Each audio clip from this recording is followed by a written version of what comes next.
Just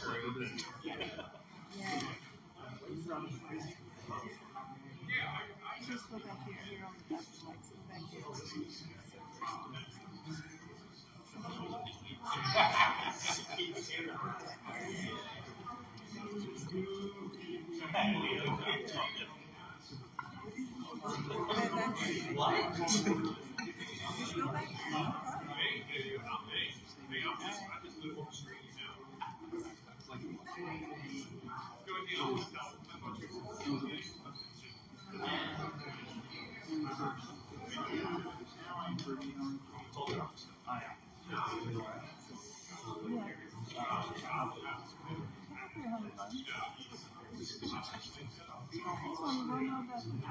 Here, I know what you're doing. You got it. You didn't want to walk in and say all that. Say everything. Just go about your business, Mike. Turn your phone off because it rings so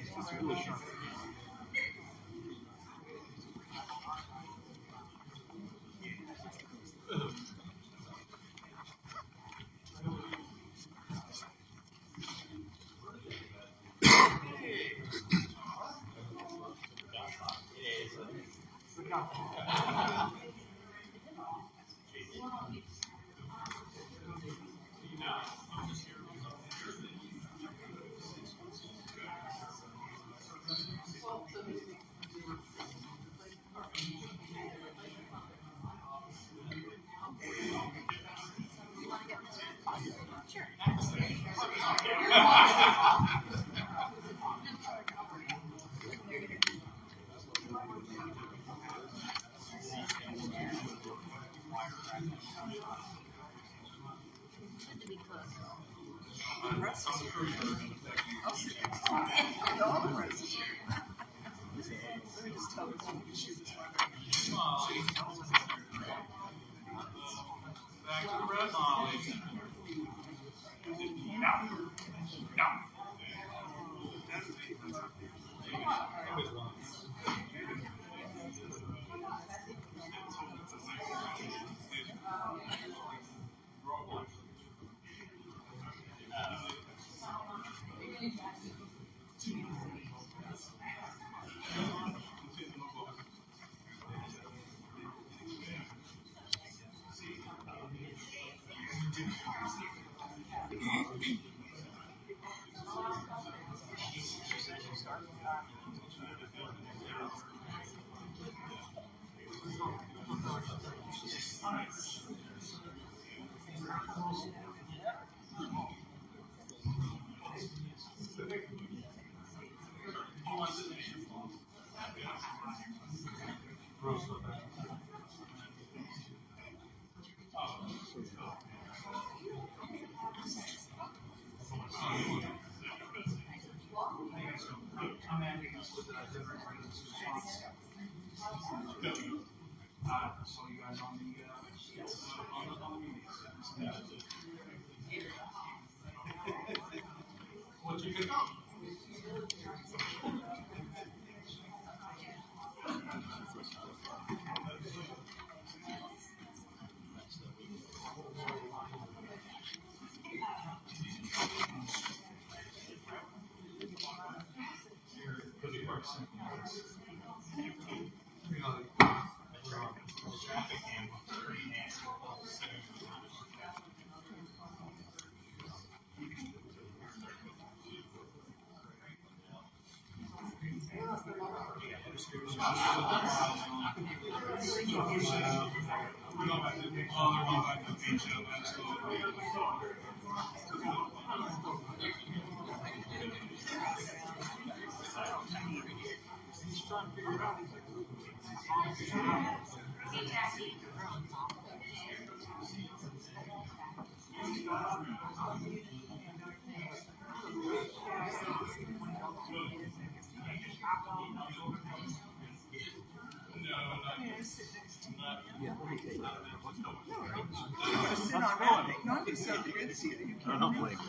How are you, Chief? I'm hanging in there. How about you? Good, same. You don't mind if I sit next to you, because then that way it feels unspoken.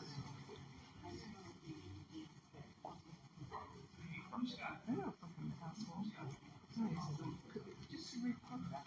Some child races. Yeah. That's just old. You know, because we can cover it. It's fun. Just let her go there. Like almost nothing. Yes, it's fun. I see him dropping notes into Dorsey's mailbox. See if Jack. I had occasion to figure out whether I turned the brightness up all the way. And she hasn't. I think they stopped. Mark would never told that at my behest. Yeah, so, you know, 6 years old. Now she's got nothing. Yeah.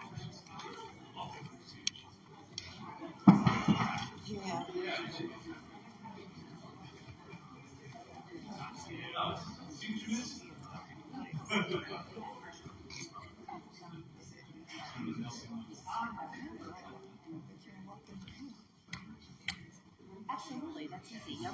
Everybody actually is. It's a training copy.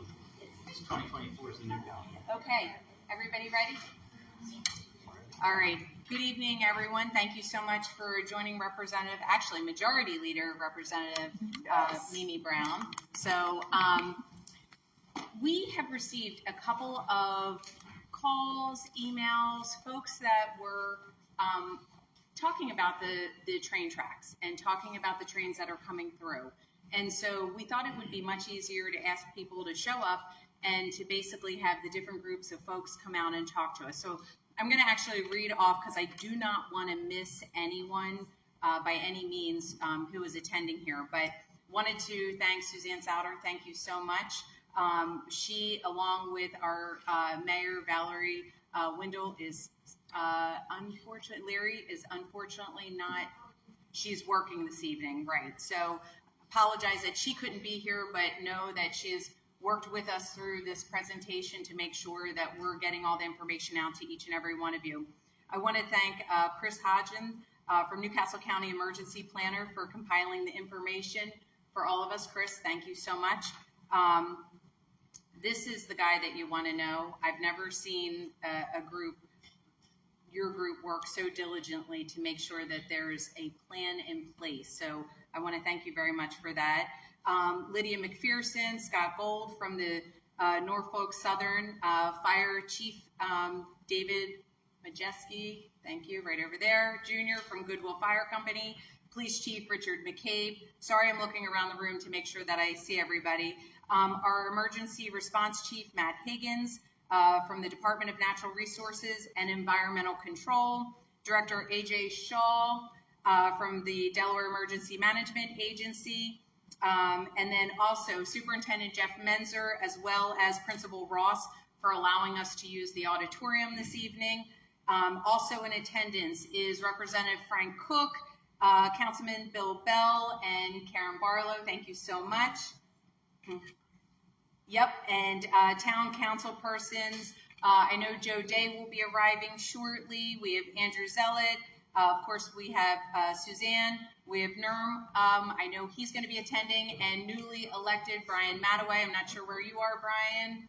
Thank you, sir. Yep, raise your hand higher. Thank you. Newly, literally elected as of Saturday. We also want to just basically touch base on, if you did not take a index card from the back, please let us know. We'll make sure that you get some in the event that you have some questions during this presentation, that you have the ability to you have the opportunity to ask questions. If we don't get through all of the questions in the timely manner that we have set for this evening, then you will get an email, not only with the presentation, but you will also have your questions answered. We're going to make sure that we're completing all of that for you. Otherwise, outside of that, thank you very much for everybody who joined us to pull this together to make sure that we're getting information out to the community. And Representative Brown? I have nothing else to say. Thank you, everyone, for coming out. But I do want to thank Senator Poore, because she did take the lead on this to ensure that we got everybody here for this presentation. Also, there are some preparedness guides in the back. Make sure you take one for yourself, but also make sure you take a few extra for your neighbors that couldn't be here, so that they can have the information as well. Yep. Okay. If everybody is okay, we're actually going to dim the lights so Chris can go through the presentation. Please know it's going to get dark for just a second, and then it'll light up again, okay? It gets a little better. Yeah. Good evening, everyone. Chris Hodgden, Newcastle County Office of Emergency Management. Thank you for inviting us here, and hopefully we can cover all your questions. But as the Senator said, if we don't get to your question, feel free to reach out. We have all our information. We'll give you all our information, business cards up there that you can reach out anytime you want. So the way we thought of doing this that would best go through the situation is just to run through a response to a rail emergency. Just pretend that there's a rail emergency. And when I say a rail emergency, it's any type of derailment. When you think of a derailment, you think of the doom and gloom that you see on TV, but 99% of the time, that's not what happens in a derailment. So this is the response to any type of derailment or any type of rail incident and the process that goes through. We don't have anybody from 911 here. Well, we do, but I don't know if he wants to talk. But while he is over there, but just real quick, when you call 911, so the 911 Center Dispatch has a list of all the intersections of the Norfolk Southern Railroad and all the railroads, all of the above grades, all the at grades, and all the below grade crossings. So if you say that you're at a railroad crossing, I just showed you up here just a little example of what is in our CAD system. But there are hundreds and hundreds of these crossings that you can get the information, that they can get the correct information and the correct location, so they dispatch the correct company. So as you can see, we just start by typing in Norfolk Southern, and then it comes up with a list of all the different ones. So I did a /W. So it comes up with the West 6th Street in Newcastle is the first one, and then Washington Street in Newcastle, and then Wilmington Road in Newcastle, as you can see. So as soon as they put that information in, they verify that address. It comes with the correct fire department response and the EMS response and police response. The next thing they do is they start asking you questions. The questions that you get now are protocol-based questions. So every person that calls in for the same type of emergency will get asked the same exact questions in the same exact order. It's no longer how it used to be in the old times, that if you got a more informed dispatcher that's been on the job for 10 years, they may have got more information than somebody brand new. Now it's all protocol-based. So you can't really see it in this picture too well from back where you are, but it's all a computer program that goes down the list. What type of incident is this? And then once you get into the type of incident, it's a derailment. Are there any chemicals or hazards involved? If you say yes, it changes the questions that it asks further down. So it'll try to get as much information on it as you can. Once they get the information, so a train derailment, no matter the size, no matter the thing, no matter the extent of the derailment. So if it's a small one wheel off the track and it gets called into the 911 center, it still gets dispatched as a 70 card, which is a train derailment. So that gives you a level 4 response. Doesn't mean much to you guys, but it means a lot to the emergency responders in there. So that means you're getting 4 fire engines, and Chief Majewski will cover this a little bit more in his initial response. 4 engines, 2 ladder trucks, so the big tower trucks with the big ladders on it, a rescue truck, the Newcastle County and the County Hazmat Decon team. So those are the teams that come out and assist the responders in if there's a chemical emergency or chemical spill, that they clean, make sure that the all the equipment and all the responders are deconned and safe at the end of the scene. And then the DENREC Emergency Response Team, which will have a section for them also. Local law enforcement is also notified. So for the city, Newcastle City Police Department gets notified at the same exact time as the fire department. So local law enforcement could be the first ones on scene of a rail incident. So that's where it comes into all the fire departments, all the law enforcement departments in the country are trained in NIMS, ICS, so National Incident Management Systems, Incident Command Systems. So we all talk the same language, we all understand each other. And the first person on scene could be law enforcement, takes the incident command and is charged of that incident until somebody of higher rank or somebody takes over that command. So as soon as somebody gets on scene, they start to get additional information. So as they're on the way, they get the additional information from the 911 center. The 911 center is still on the phone as the fire department is on the way. So A lot of times we get 911 calls saying, just send them. A lot of people don't understand that the fire department, the ambulance, the police are already on the way as they're getting additional information. So they're going to try to get what you can see from where you are. So if it's a train derailment, can you see the types of cars? Can you see any writing on the cars? They're going to try to get as much of that information that they can get. And we'll follow along later in the presentation, there's a program that we can look up all those car information.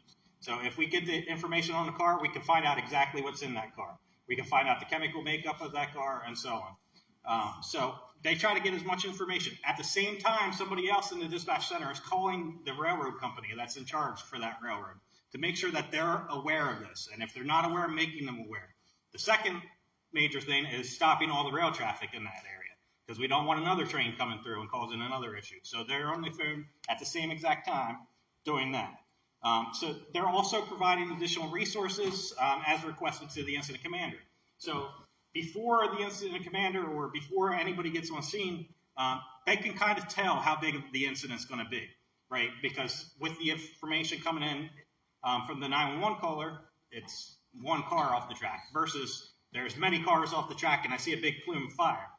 They can automatically start doing their initial scene assessment, and I'll let Dave cover that, but they can request additional resources before they even get there. So they can request a second alarm, a third alarm, 10 more fire trucks, whatever they decide to while they're on the way, so they don't have to wait to get that initial response. So we'll cover a lot of this going through, but I wanted to cover just the initial response, and hopefully you're going to have questions during this. And hopefully we cover all them questions as we go through the initial response. And then at the end, if you had a question that you haven't had answered, that's when we'll take the questions at the end. Dave, do you want to come up and cover your initial response? I have guidebooks too if you need that. Thank you. So our initial response actually starts well before the incident ever occurs. We've been out over the years pre-planning the railroad that runs through Newcastle. We've been able to map out different areas to know what our best access is, because we all know where the at-grade crossings are, but there's different areas where we can actually access the railroad through private properties or off of another lane, down a path, something like that, to where we can actually get to an area quicker. So we've mapped out those access points, water supply, things like that, so that we know ahead of the game how we are going to mitigate this incident, or at least where the resources are to mitigate it and how to best access the train. So, like Chris said, while we're en route, we're referencing our pre-plans. We're getting the information from the dispatch center. We're reading the information on our computers. Either myself, one of our chief officers, or our first arriving unit officer is going to go to the dispatch location and determine where they need to go from there. Because the intersections are kind of generic locations, right? So it's a good starting point, but we may need to go either north or south from that location. So we're going to determine what exactly is happening. Like Chris alluded to earlier, is this a single wheel or something like that off of a track, or do we have a major derailment, some type of spill, a fire, anything like that, injured people? We're going to determine the immediate life hazard. So all of our fire trucks carry these guidebooks in them. It's also an app that we all have. It's on our dispatch computers. And if the numbers off the train car are provided to the dispatch center, they can access the information as well and actually be providing us the information before we're even there. But we're going to reference what chemical is in the car if we can, determine what, like I said, if there is a leak or if there's a hazard present, what we need to do to protect life safety. Do we need to start shelter in place? Do we need to start evacuations, things like that? Most of the cars that run through our area are cargo, so we don't see passenger cars. So most of our life hazard is going to be any immediate crew, on the locomotive. And then obviously we're going to determine what our additional units needed are. Again, like Chris said, if I pull out of my driveway or if I leave the firehouse and I see a big column of smoke, we know we're probably going to need more units sooner rather than later. So we're going to call for additional units and have them stage in the area, but not necessarily commit to the scene. That way we can determine an action plan and move forward from that point.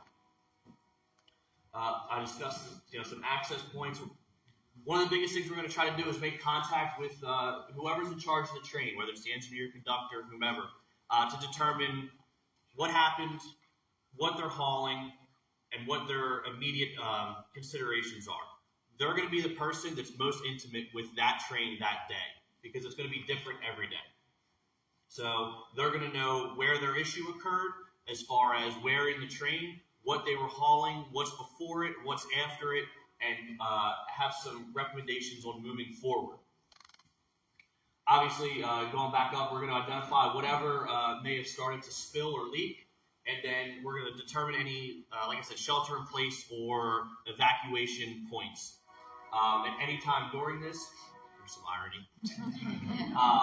At any time during this, we can upgrade or decrease the scale of the response as needed, and we can get into as many special requests for resources as we need. Depending on the scope of the incident is depending on how easy it is to get additional resources. However, immediately in Newcastle County in the state of Delaware, there are mutual aid contracts or compacts already in place. So we have the ability to immediately call for specialty resources and have them on the way pretty quickly. Thank you. To Matt. I'd like to ask Matt to come up. So one of the initial dispatch, so we have Matt Higgins from the emergency response team for DENRA, Delaware Department of Natural Resources, and they are our hazmat, the state of Delaware's hazmat team. And I'll let Matt go ahead and introduce himself. And all right. Good evening, everybody. Chris said I'm Matt Higgins. I'm the chief of DENRA Emergency Response. Been with the department for a long time. Just to get into what we do there at DENRA, as Chris said, we are the state's hazardous materials response team. We are dispatched out and work very closely with the fire service here within the state of Delaware, as well as associated law enforcement agencies. All of our on-scene now, so our scientists are actually called on-scene coordinators. We are the state equivalent to a federal on-scene coordinator, like say somebody you would get from the U.S. Coast Guard or the United States Environmental Protection Agency. So our state on-scene coordinators are trained as hazardous materials specialists, so that's one step above our base hazardous materials technician level training, and for rail car response. So we've all gone to school to get the certification for rail car response.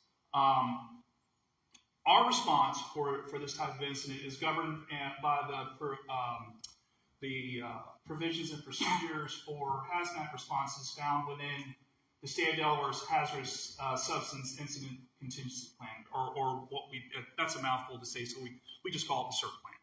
But there are procedures in there that govern all sorts of state agencies on who does what on a hazardous materials incident. The incident commander, in this case, initially starting on this, will most likely either be someone from law enforcement or most likely from the local fire company. In this case, it would be Goodwill.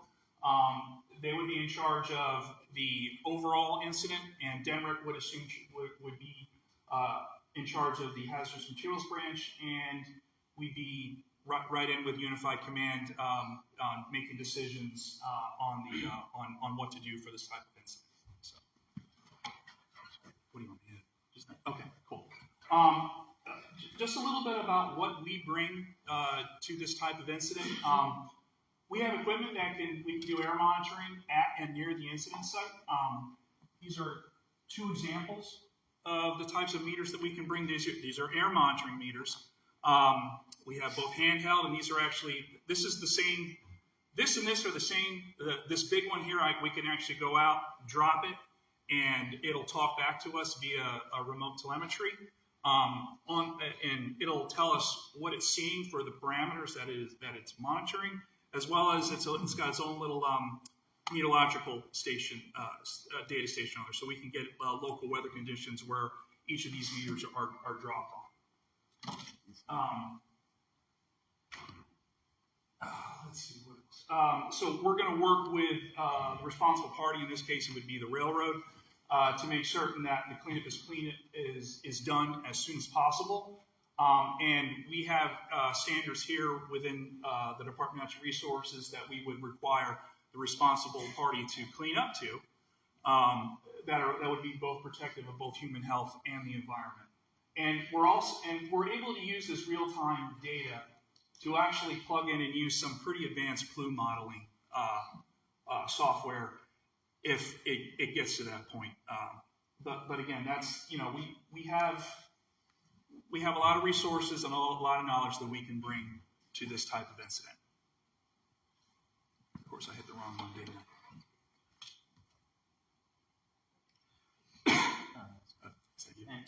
And we'll have all this stuff will be up here afterwards if you guys want to come up and take a look at it. The guidebooks, if you ever want to take a look at it. Like Chief was saying, if they have the number of the placard, they can go right into that and get the exact information on that and the best practices for dealing with that. Even if they don't have that information, in this guidebook, it has like a picture of the different types of rail cars. So if you can just see that it's some sort of rail car that is circular in nature and cylindrical in nature, you can go to that and it gives you what's normally carried in that type of tank car and the best actions for that. So they don't have to have that exact information right away. If they can't get that information in 5 or 6 minutes, and like I said, we'll go over the Ask Rail, which our dispatch center will have access to, and all our emergency responders have access to. They can get that information. And a lot of the conversations come up with East Palestine, and a lot of the best practices have come out of that. And we'll cover that in a little bit, that every time there's an incident, there's an after action. And there's issues that come up from that, and we all learn and get better from that. And we train and get the best practices so that that never happens again. And unfortunately, it happened for East Palestine, but fortunately for us, it didn't happen here. And we've got a lot of stuff that we learned from that incident to make sure that that never happens to us here. So part of that and part of the initial action is public protective actions. When I say public protective actions, that's for you guys. What the fire department, what the emergency responders can do to keep you guys safe. And when we think of that, it's normally two things. It's shelter in place and evacuation. Those are the two things. So when I say shelter in place, it means stay put and seal off your space. Basically, that means what you were doing during COVID. Stay in your house, stay away from people. But in a chemical incident, it normally means seal off the doors and windows, close your windows. If you have outside ventilation coming in from window air conditioners, shut that off. Keep your inside air clean and away from the outside air, and don't circulate that. If it's really bad, they'll say, we'll put the protective actions out and say, if you have a second floor, go up to the second floor, because most of these chemicals stay down low to the ground. And depending on the chemical, it could change that we say stay low or go high.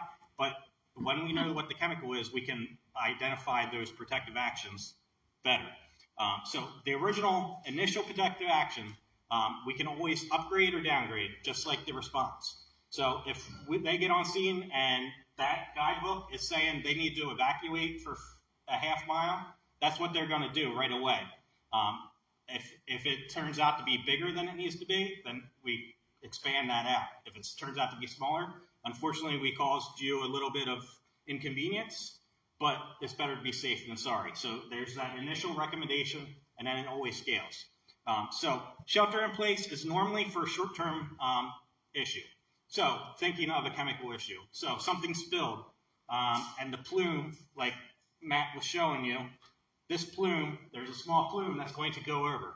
Not quite that big, but there's a small plume that, hey, a little bit of chemical spilled, it's going out, the wind's blowing to the east, so it's blowing over Newcastle, but it'll be gone in 15 minutes. It blows over to New Jersey, then it's New Jersey's problem, right? But that is the point where we do shelter in place, because putting you out and evacuating you, at that point, you're going out into the chemical, right? We don't want to do that. So that's the point of shelter in place. It's going to be short term, 2 to 3 hours at the most, hopefully. But we've all had that COVID, so we've used to being stuck in our house for a lot longer. But that's our protocol. So if we have to keep you in shelter in place for more than 4 hours, that's when we start thinking about evacuating. So evacuating means to go, get away from the danger. Get out of the location and follow the directions. So you'll listen to your radio, televisions, mobile, your phone, cell phones. A lot of the questions come over of how you're going to get notified of that, and I'll cover that in a second. But the decision to do that evacuation or shelter in place is through the Unified Command. So like we've been talking about, the Unified Command is the fire department, the law enforcement, the hazmat representatives, the public health representatives. The ones that know the best are all working together to make this decision of what's the safest for them. So like I said, the initial action for protection is based on the potential of the incident. So they get on scene, fire department gets on scene. It looks pretty nasty. They get the guidebook of initial action. That's the worst case scenario for that rail car. So they're going to do that. They're going to go with the worst case scenario right off the bat, just to be safe rather than sorry. As more information is received, hey, it's a small leak. Hey, our hazmat team can get in there and plug a leak or shut off a leak, and it's only a small amount of chemical that they can downgrade. And again, if they can't get in there, it spreads to more cars, we can upgrade it. It's scalable. So in the event of evacuation, a lot of people ask, where's my evacuation center, right? Where's your evacuation center? Do you know? Anybody know?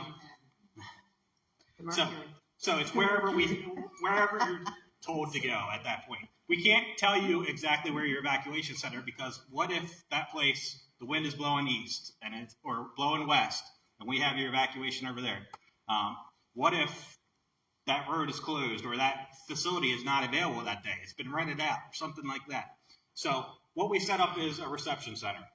So normally a reception center will be a firehouse or someplace, a county building, a city building that we have access to, that we can get a lot of people into there, just as what it says, a reception center. So you just come in, we get your information, we find out, do you have anywhere to go?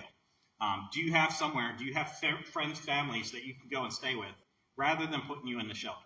Because a shelter should be your last resort place of option. Because you've all seen the videos of shelters. It's mass care, so it's 50, 100 people all in one small area, all in tight quarters. So hopefully you find a place that you can go. So that's the point of the reception center. So we go in there. Do you need assistance? Do you need some place to go? If you say, no, I can go stay with my uncle in Townsend or my aunt in Wilmington Manor, then you can do that. That keeps us from having to open a shelter and go through that. And we'll go through the shelter concept in a little bit. But a shelter should always be your last resort option. So that's why I like to say, if you can think about having someplace to go, go. So if we get that, we do the reception center. There's only 5 or 10 people that need help. We're not going to open a shelter for 5 or 10 people. That's when we can bring in the Red Cross, our nonprofit agencies that can say, hey, here's a voucher for a hotel, or hey, here's some accommodations for a night or two while you're stuck out of your house. So that's why you'll be given a location first to go as a reception center, and then to go to a shelter. So how do you know when you need to evacuate, when you need to shelter in place? Well, hopefully you all picked up a pamphlet and picked up a sheet that has the Delaware Emergency Notification System on it. That's your first step. Your first step should be signing up for that, signing up for Smart 911. They're all integrated now. So the DEN system and Smart 911. So if you knew what Smart 911 is, which is when you make a profile, if you call 911, it gives your profile right to the 911 dispatcher. You can put in information on your medical history, your home information, a lockbox code that only the 911 dispatchers can get for them. But now it's also integrated with the DEN system. So if you have a Smart 911 profile right now, you can go in there and automatically opt into the Delaware Emergency Notifications system. If you don't have a Smart 911 profile, You can go to dema.delaware.gov and go into the Delaware Emergency Notification System, where scan the QR code on that sheet, and it'll take you right into there to set up a profile, and it'll ask you to opt into emergency alerts from Delaware. The reason you need to do that is because a lot of times in the past, we were able to use the 911 database. Who here does not have a home phone now?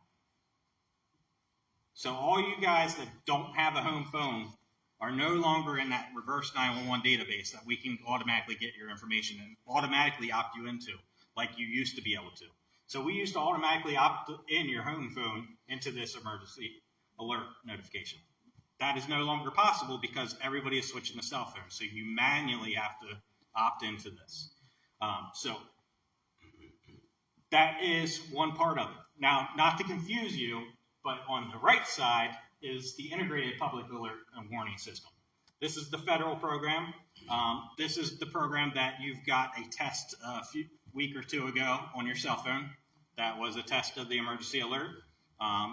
That is the new program, and the state of Delaware is in that, and the county of Newcastle also has authority to alert on it. So if it's a certain threshold of emergency, so it has to meet a certain threshold according to the FEMA program of immediate life safety. If we don't get this message out, somebody is going to be injured or killed, is our pretty much the standard of when we can send it. But we can hit any cell phone in the area. But again, if we don't reach that threshold, you're not going to get the other information that when you manually sign up. So manually sign up for it. That way you get all the information, and we don't send you any spam messages, nothing like that. It's just emergency notification. And you can opt in. So if you're along the coastal flood area, if you're down along the Strand, that area, we send out notifications every time that we get a moderate or above coastal flood threat. So that way you get that notification also. If you're not along the Strand, you're not going to get that information. You're not going to get that notification because you don't need to worry about that. So it's not like you're going to sign up and get 50 emails a month. You might get hopefully none in a year, but you might get one or two in a year. So the iPaul system, again, is the new item that Delaware is able to use. So that is that normal tone that you hear over the radio every once in a while when a severe tornado warning comes in and they interrupt the broadcast with that tone over the radio. That is what iPaul's is, and we have the ability to set or alert that. So if we have a chemical emergency and we need to evacuate, we can set that off now at the county level. So there's no delay. We don't have to request permission. We can do it automatically. So as soon as Chief Majewski says we need to evacuate, he gets in touch with me or gets in touch with the 911 center.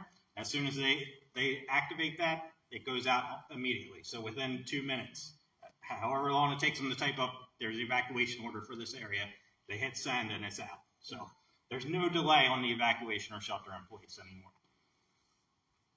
So I will pass it over to Diane Hainsworth from the Division of Public Health to talk about some of the medical situations of this, the long-term and the short-term. So as Chris said, I'm Diane Hainsworth. I am the Chief of the Emergency Medical Services and Preparedness Section of Public Health. Prior to that, I was the State EMS Director. And in the state of Delaware, I started my career as a Newcastle County paramedic. So I've been around the area for quite some time, unfortunately, because I'm older than I would like to admit.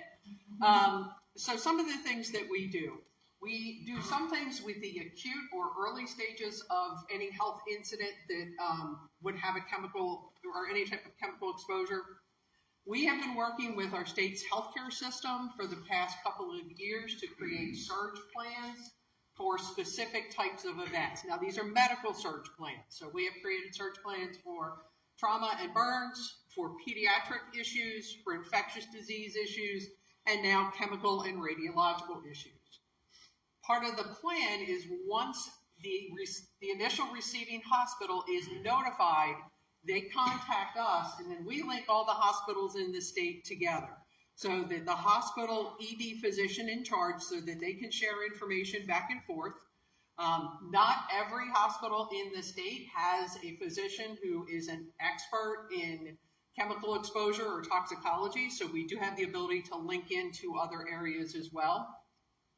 We will provide the medical guidance for the EDs or for EMS if it's something that we need to give more information on. We also have the ability to move medications, equipment, or patients around within the healthcare system if necessary. So if there is a chemical incident, let's say 10 people, that's not a huge deal in our system today. We see 10 patients in the ER all the time. But if it's a bigger incident, what we would do is the receiving facility, in this instance it would be Christiana Care, is the closest and largest facility. Christiana Care would receive the chemical patients, and the other hospitals and EMS would divert other patients to surrounding hospitals so that we can see everyone. Because the day-to-day emergencies don't stop just because something larger has happened. We will provide situation reports to the state and regional hospitals. We're a small state, so although we do have a decent number of ICU beds per capita, we do sometimes have to transport patients out of state, so we would contact regional facilities if they have an expertise in something that maybe we don't have. We also provide the nurses and the first aid stations for any sheltering events that go up, and that would be for this as well as, weather events, things like that. And then if there was something where we had to get federal medical resources, they would come in through the Division of Public Health warehouse and be distributed from there. Push the button. Yeah, because I would have pushed the wrong one. And then in the long term, if there are patients or if there are people who have been identified that have been exposed to a chemical, and maybe they're not sick right now, but they need to be tracked for a while, we would turn around and assign an epidemiological team to follow up with those folks who have been exposed for the recommended period of time.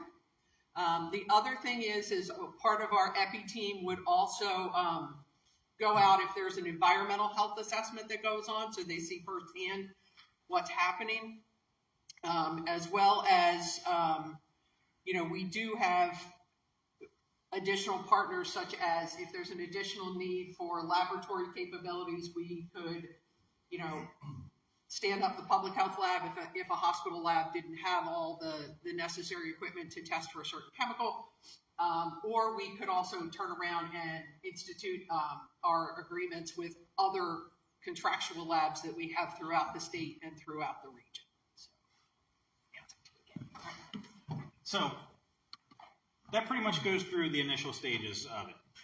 So when Senator Poore first reached out, she said, "Hey, do you have a plan for a rail incident in Newcastle City?"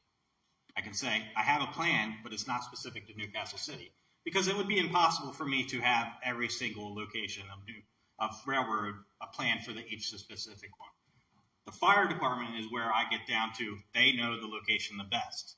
The plans cover the best practices, what you can do, what the best practices are, but it can't cover every single twist and turn in an incident. We can't identify every single possible twist and turn. So here's just a list of some of the plans that we have with that come into play with the chemical and railroad. So we have the Comprehensive Emergency Management Plan for Newcastle County. That's our main plan. In the Comprehensive Emergency Management Plan, it's this thick, and it has a bunch of different annexes. In that, we have a railroad response annex. And you can't really see it on this, unfortunately, but I did leave a little one. It has a checklist of what to do in a railroad incident that we can go down. It has emergency phone numbers for all of the rail departments. Best practices, like I said, when East Palestine, it'll come out with best practices after that. It gets updated all the time, and we put that into our plan every time we update it. The Delaware Emergency Operations Plan also has a rail incident annex. That covers for the state's response to the rail annex. So it's all the incidents start at the local level. So Chief Majewski would be the local level. If he can handle it by himself, good. I don't need to be involved. Perfect. That's perfect. If he needs assistance, he'll come to me. If we at the county level can't get something, can't get him the resources he needs, we go to the state. And that's where the Delaware Emergency Management and AJ and Chris Murtha and them. So we have resources from the state, throughout the state, that we can bring in with no issues. Then, if it's something the state can't provide, the state goes to the federal, and that's where FEMA gets involved. And that's kind of how all incidents work. And that's no matter what it is, a car crash. It could be a car crash that they need a resource that they don't have access to.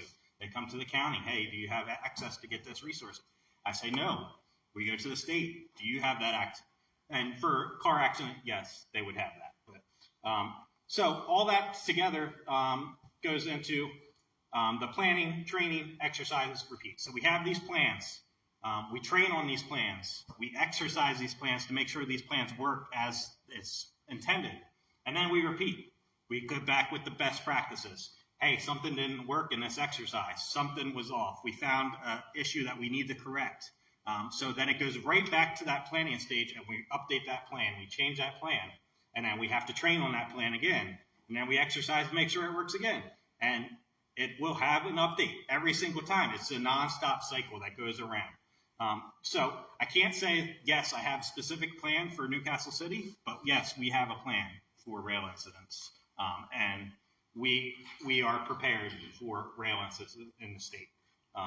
So the next part, and I think the most important part, is Lydia and Scott and Kevin from Norfolk Southern on some specifics on Norfolk Southern, some of the trainings that they have, how they interact with us, some of the questions on the track that goes through. So I'll kick it over to Lydia and Scott. So I'm Lydia McPherson. I'm with Government Relations for Norfolk Southern. I've been with the company a little over a year, give or take. So I'm so grateful to have my colleagues Kevin from Norfolk Station and Scott Gold from Hazmat. They've been with the company much longer than I have, and usually if I get a question that I'm not 100% sure of the answer to, these are usually the guys I turn to. So we're very lucky to have them with us tonight. And just kind of reiterating what the senator said, I'm here taking notes, so if there's any questions that we aren't able to answer in our presentation, I'll make sure that we get you guys follow up. But hopefully we can answer a lot of them. Right. Scott Gould, Hazmat Manager for Norfolk Southern. This is my territory, along with bigger area and just around here. But a few things. What you're hearing tonight with the pre-planning, that's key. That's step one. Pre-plan. We have rail line that runs through here. Pre-plan your crossings, what rail runs through. Have it, train on it. Get yourself familiar with it as far as the first responders go. Excuse me. This is a book we have out. It's Responding to Railroad Emergencies.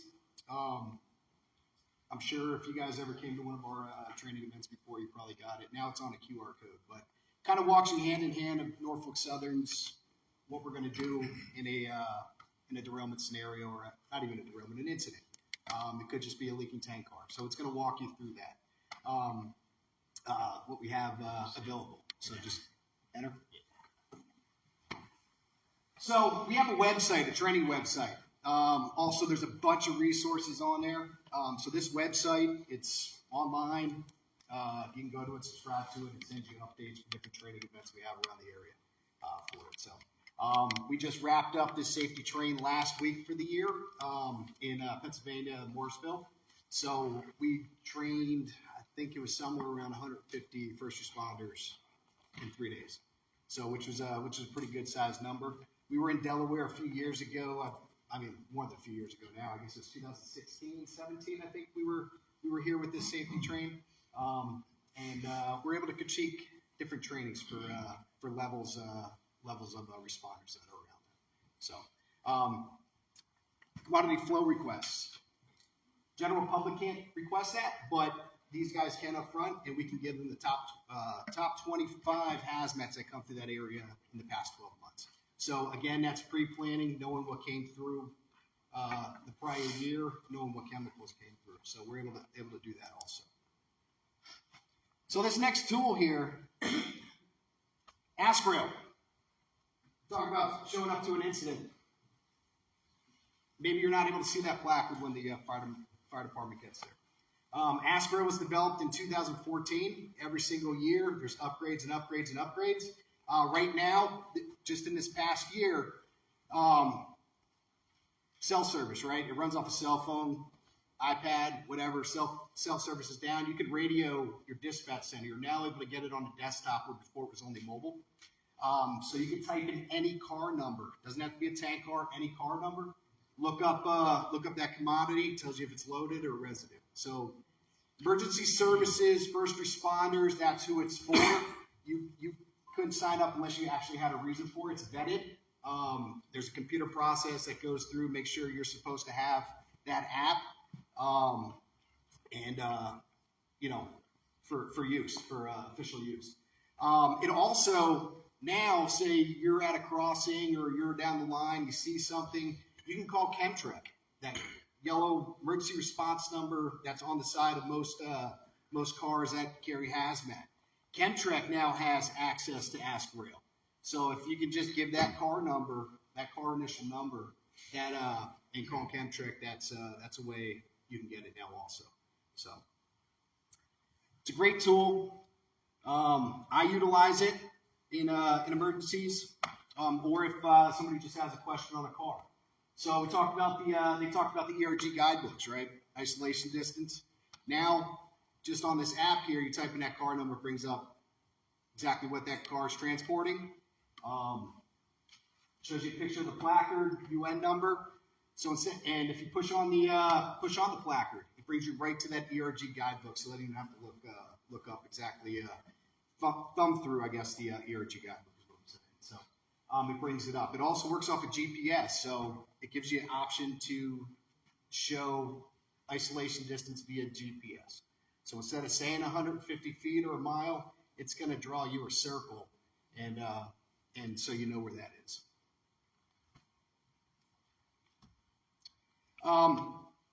Other feature. So this line out here would have this feature on it. It's tough to see, but you see that view train? So if they push on the view train when they get there, or en route, if somebody give them a card number, you don't have to be right there. You push on that view train, it brings up that train consist.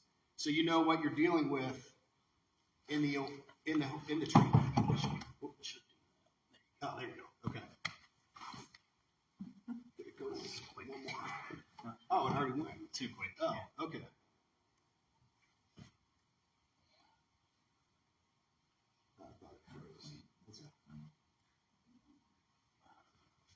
All right. Yeah, just quick. So that's a screen of the contest. It was pretty quick there. That's not But everything in red would tell you it's hazmat. Everything non-red there would be highlighted in green and show you that it's non-haz. For them showing up first, that's key. Having that consist available. That's one of their first questions, or one of their first things they should do is A, call the railroad.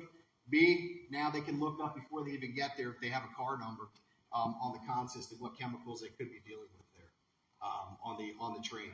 So you may be only able to get a car number from a car that's upright, right? But somebody else may be able to get a car number that way. At least you know what's in the mix now of what you're dealing with for that. So it's a great tool. Again, it's for emergency services, first responders.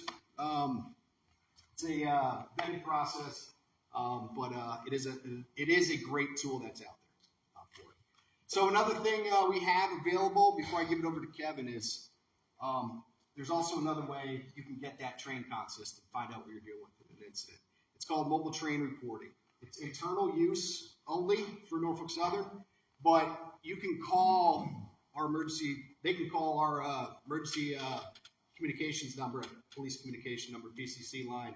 It's 24 hours a day, 7 days a week. It's basically our 911 center, and we can now PDF a version of that train consist to whoever showed up or requested it, or a dispatch center who requested it. So knowing the product you're dealing with is key to an incident. So, all right, Kevin. My name is Kevin Drummer. I'm the Senior Rail Operations Manager here for the Newcastle, Wilmington, Newark area. My area of responsibility is basically from let's say Smyrna up to Perryville, Maryland. So I'm the local guy. I've been in this area for about 6 years. So I know one of the main concerns that came up was transporting our trains through this area is there's a 1.7 mile stretch of crossings that there was some concern about us blocking that all at once. 1.7 miles is approximately 9,000 feet. No trains that pass through this area are that long. So typically, our trains that are passing through this area are what we call local trains or work trains. They're trains that go out and service customers with typically limited amounts of cars. So just to assuage that concern, it would be something very out of the ordinary for us to basically have all of New Council cut off from any emergency services or being able to access emergency services at any time. The next question that was common was, what are the speeds through this area? So our crews are actually restricted to about 20 miles per hour maximum. So they're not traveling through this area at a high rate of speed on normal occasions. And we're a 24/7 operation, as you guys all know. You just heard a train come through here now. But we've got 3 scheduled local crews that work in this area every day. And then there's a few unscheduled unit trains that might pass through this area. And those vary. We really don't have a real way of knowing when those are going to come through. And we just have to kind of deal with that traffic as it goes. But those trains, even those trains that pass through this area, are only typically between 4,000 and 6,000 feet. So just to ease that concern, we have our crews do their best to avoid blocking public access. You guys are our neighbors, you guys are our customers. So we do what we can to interact with you guys in the best way possible to avoid delays to the general public. Sounded like there was a question there. Is there a question? Yes, sir. Yes, maybe this is a little bit early, but my name is Stephen Franklin. I live at 315 Harmony Street. We've been here since 2019. My question is, to the best of my knowledge, there's 4 crossings that go through Newcastle. They're all at grade. To the best of my knowledge, they're only controlled by lights. Is there any reason why they're not controlled by gates? I mean, sure, the train horn is loud and you hear it, but you have someone who has difficulty hearing or hearing impaired, that horn's not going to do them any good.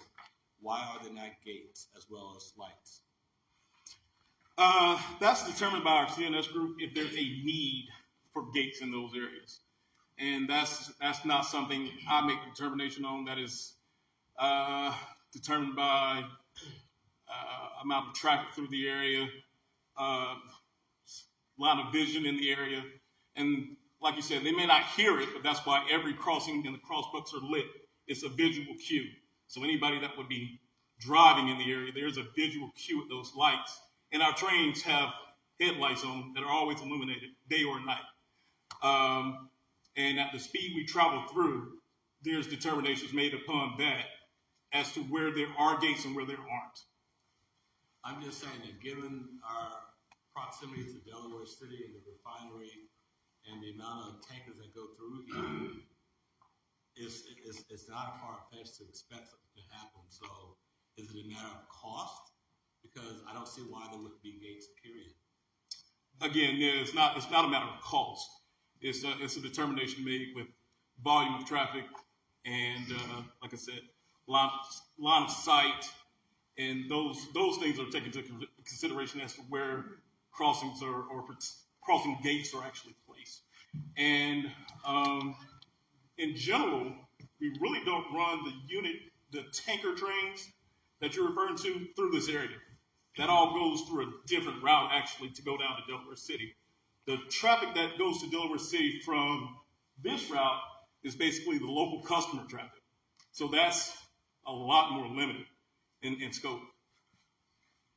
So if I could just ask a question before, just to that point, can I ask how long it's been since that particular area, as Stephen was referencing, has been maybe reviewed for farms? That I can't answer, but I can get my CNS team and we can discuss that as to why maybe there needs to be consideration. Now, I'm assuming you're referring to Delaware Avenue is probably the main one. No, okay, there's Delaware, well, right here, Ferry Canard Road, there's one down by the police station, there's one on South Street, there's one on Washington Street, and I have seen tankers quite regularly on these trains. Well, tank cars, yes. Because that's just a common car type, tank cars. But the tank trains, I guess most people would be referencing as oil trains, aren't coming through this area that often at all. Except that they are. Okay. This area includes the Bear Glasgow area as well. And those of us who live in that area have questions about the tanker train, the long stretch that they, that the tracks go through and block our access. And it is those tanks. Can you be very specific as to what we're blocking? Well, mostly parallel, it crosses 72, and then it's parallel to 72, and then it goes along several miles, and then it crosses 72 further east. Again, so like, the only way out is if we turn around and go out to 896. So you're talking Porter Road area? Yeah, that's. It needs to be looked at. Crosses 72 several times. There's going to be a big project about upgrading 40, and I don't think anybody's talked about what to do with the train track. It's just something needs to be looked at. Okay, just as a follow-up, how long are we blocking that? In your experience, how long have we been blocking that area? Because the trains, the speed through that area, just passing through that area specifically, it's about 15 miles an hour. So we're talking about a 5,000 to 6,000 foot train moving at 15 miles an hour across that section. So I'm just, I don't know how long we're talking about actually being blocked. That's somewhat normal operations. That's normal operations. I can say that from around here, Andrew Bradford, I live on 55 West 8th Street, right here. And I've been here for over 30 years. You guys block these intersections from Amen. 15 minutes. I mean, it's 20 minutes, and then you have to stop time right outside my house. You block them for, I've known it for half hour, 45 minutes. Someone could die of a heart attack, their house gets burned down by the time you get out of the way. And also, I have counted, you're pushing 200 cars. Yes. Thank you. Amen. I live right on 8th Street, right across the street from him, 8th and Tremont. And in answer to that gentleman's question, you do have gates down on West 11th to Washington Street. So they just put them in. So why don't they have them for people that are like his question that he did ask? And then this fourth question, why aren't you looking into these hazardous cars that are coming through here? I counted with my grandson one day, over 200 cars. 5 times one day, 5 times trains went by here in one day, during a day. When I was outside, because my grandson was under 5, just turned 5. He loves the trains, but we don't see them down where he lives, downstate, down in Clayton. But through here, he sees them so much, he gets excited. And I have to stop him because we live right there on the tracks. And I am scared for the future because of them. I just want to say, thank you, Kevin. Just to emphasize what Kevin said in the beginning, we have regular trains that come through and serve the customers around this area. But trains are, it's not like we have a schedule every single day. So I just want to take everything that Kevin said. It's not something that we'll ever be able to predict on to the T's. There's jokes about the trains running on time, but when it's a freight company, it can vary depending on who's ordered what, things like that. But I did take notes about the crossings, and I will make sure that we follow up on when that's last been reviewed and see if there's anything that can be done there. So if I could just add. I have another question. Mr. Alfred, just 1 second, one quick second. No, that's okay, just 1 quick second. Can I just ask, is there because I think this leads to the 200 trains in one trip. One trip. Is there a protocol that when you have a certain amount of people in a particular area that only a certain amount of cars can cross? No. So there's no regulation on, and the only reason why I ask that question is just for, you know, the welfare of the folks that are living in this area, and obviously the population still continues to grow. You have the Garrison apartments, there's gonna be more things coming to this particular area, which means it's gonna add more traffic. And if your trains are coming, and you are talking about 200 cars, is there? Let me pause really quickly before we harp on this 200 number. We don't run a single train that has 200 cars on it at once. Not a single train. Not through this area. Not one. Yes, you do. That's full track. Yes, sir. So, my whole family is completely, I've been for 28 years. 28 years, and I can assess what he told me. He lives on the track. I live on the Right on tracks. the tracks. And I lived here 40 years. I'm telling you the same thing. Yes, sir, you do. So let's do this, because rather than, because I know there's a lot more questions that still need to be asked. Kevin, can I just ask, is there a way that maybe you can share just a report of what it looks like in the last 12 months and how many cars per track that has gone through? Just so that way, if there is 200 cars, and I know you're saying that there's not, but let's just say that out of, you know, 1,000 times the trains have gone through, I'm using that number fictitiously, please. I don't know if it's been 1,000 times, but out of those, if 800 of them have been 200 cars, that it can be a conversation of maybe assessing the folks that live in the area and the amount of cars that are coming through in one travel time. No, you're really talking about breaking something down into an average when every day there are variables every day. We might have a crew that one day has 120 cars. The next day they might have 5. So we're talking about breaking down a day-to-day 24/7 operation into an average. It's not going to give you an accurate reflection of what they think they appear to see. Again, we do run trains 24/7 through this area. Absolutely. So I have another question to do with that. Why is it that you just said it yourself, you run trains through here 24/7? Why is it that you don't have to follow noise pollution protocol like everyone else? If I drove up and down my street, laying on the lawn, or even cut my grass at 6 o'clock in the morning, I'm going to be approached by the police and told to shut up. Correct. But you come through at 1, 2, 3, 4 o'clock in the morning and lay that horn on like nobody's business. Now, I will say, some of your engineers are better than others. Some of them are pretty polite about it, it's okay. Others, frankly, I could give you descriptions that I just don't want to say. They're being totally obnoxious. But why is it that you don't have to follow the law? That's the law. So, and I'll let talk more about it. That's a question I get all the time. That's actually regulated by the Federal Rail Administration. So that's not, we have to put those horns on. There's something called a quiet zone that you can work to apply for. And in that case, the FRA will evaluate the location and how many trains go through, a bunch of different factors. So that's something you can apply for. I'm happy to give you information about that. But Who applies for it? Is it the actual city, or is it, who would apply for that quiet zone? I believe it's the city or the county, whoever's in that area would have to apply for that quiet zone, because that is a safety feature. It's governed by the. No, I get that. I get that you have to do it. And let me ask you one other question. If you did bother to put gates up, would it reduce the horn? no. Right. So you put the gates up and you would still blow the 3 blasts before Correct. each. It's a redundancy. It's a redundancy of safety. Yeah. Okay. I just wanted to get that clear. Okay. Then you need to follow. We need to follow the law.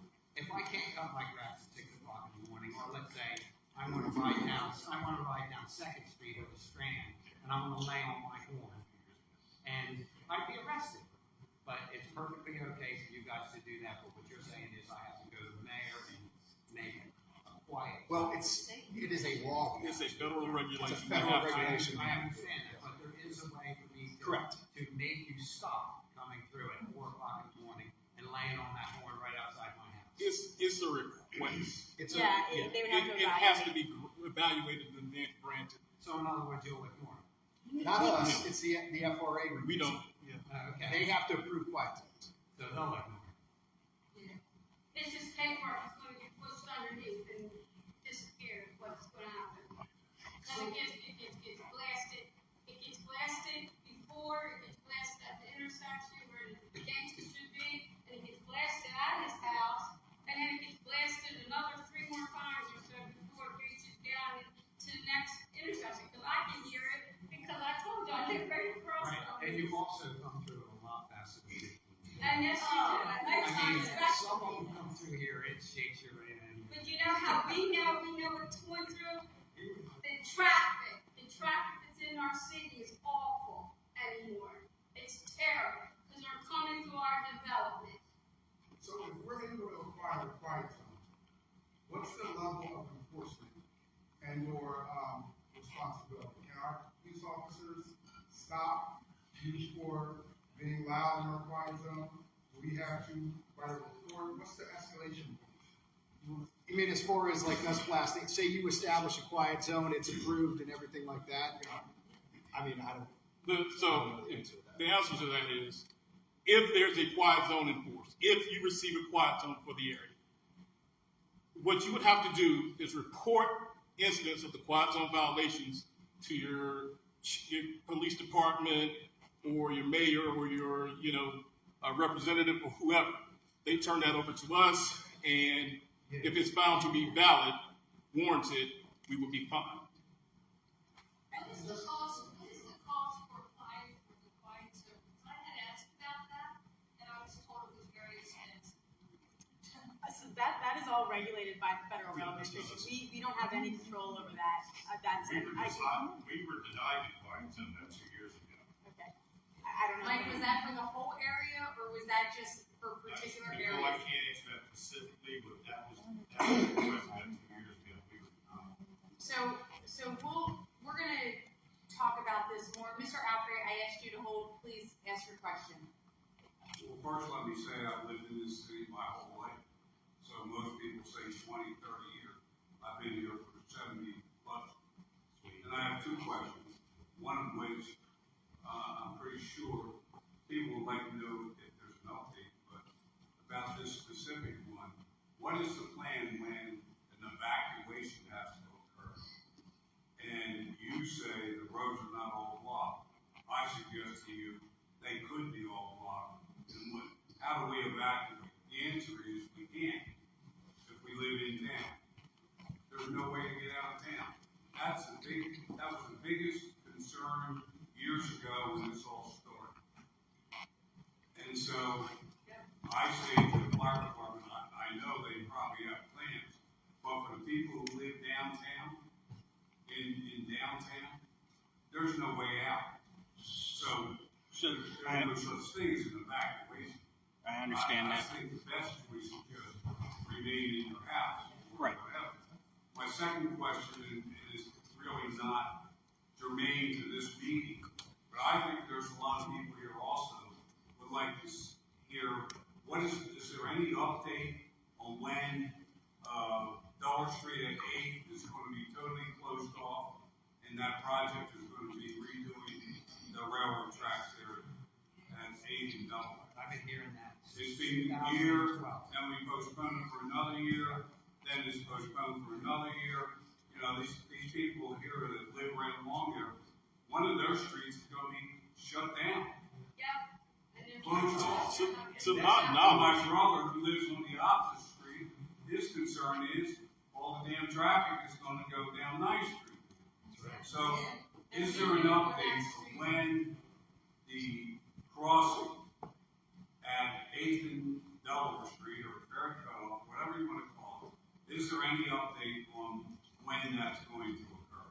It's actually Delta that's in control. yeah, that's not a Norfolk Southern project. That's nothing. We're not in control of that project at all. That's what you got to know about if they're going to close. Well, yeah, you got to know. I understand, but oh, well, we can't run trains. Well, they're going to. I understand, but we're not in charge of that project. They'll coordinate with us when they're ready to do it. They haven't notified us of any dates to do that project. So that's not. again, I started a year ago. I've been in many conversations with DelDOT. If that's a project that they're working on, they have not informed me about it. But I will make sure I'll take a note of that follow-up and see if there's anything. So I want to hit your first point before we go on to the next question. I'd like to hear from the chief of the fire department too. Absolutely. And He's going to be the one that's going to have to figure out what you do with the people in town versus the people out of town. Right. When they're all, because I personally, I don't believe it's impossible to close off all four of those railroad crossings. If something fell off the train at Route 9 and the train keeps going and cars keep falling off, trust me that there's going to be a point where we're all locked into this town. And I don't disagree with you. We always go for the worst case scenario. We go for the worst case scenario.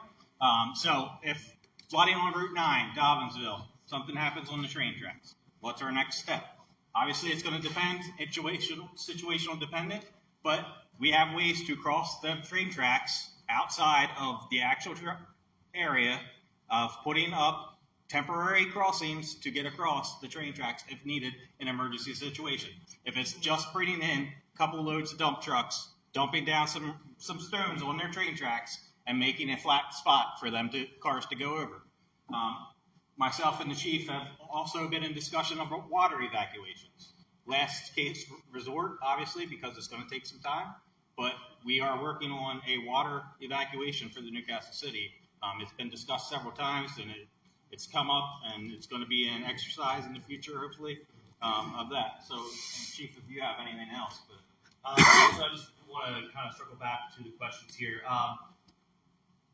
The big concern was, I guess, what my opinion is or what my response is going to be to if all four crossings are closed for whatever reason in the event of some type of incident.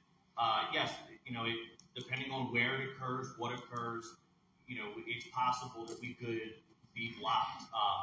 I've talked with Norfolk Southern. We've had rail incidents in the past where vehicles have hit trains at the crossing. Once the police department is on scene, once they get their photos, we talk with the Norfolk Southern police, and then we've got permission on multiple occasions to break the train and move it. That way we can open traffic up again. Again, there was a part of the discussion for this meeting in particular. We reiterated that point. As long as the locomotive is in good shape, we can break the train and move it. That's not going to be a problem because obviously the safety of the community is more important than keeping a train on a track in the way so that we can take some photos of it. We know it was there, right? And in an emergency situation, like we had this discussion that we can bring in trains from the north also. If the train is going south, we can bring in a train from the north and move it the other way once we break that train. But in an emergency situation, we'll do what we need to do to get it done to keep the people safe. So we will find a way to do that. So a couple other questions that were specifically addressed to the fire department. Is the fire department told what the cargo of every train is? No, we are not. We can find out. We can use the Ask Rail app. I just did what everybody did. We can use the Ask Rail app and get that access to that information immediately. But we don't get an email of every time they move a train through here. Why? It's logistically impossible.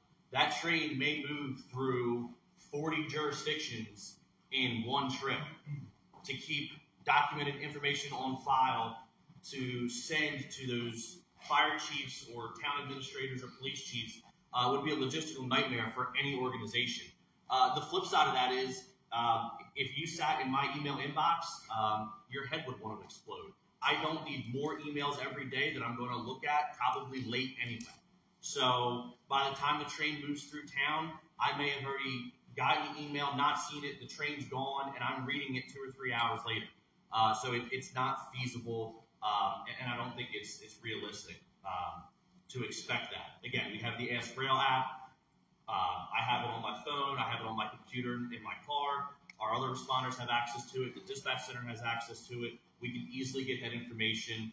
As they said, they can get it on a PDF and email it to you. So if it's not me or one of my chief officers, If someone else is running the incident, they can email them that PDF right away. We're in business. We know everything that the rail company knows. There's a question about undocumented or falsified manifests. And again, we don't see that information on a daily basis. But if that's the case, that's an issue much larger than me.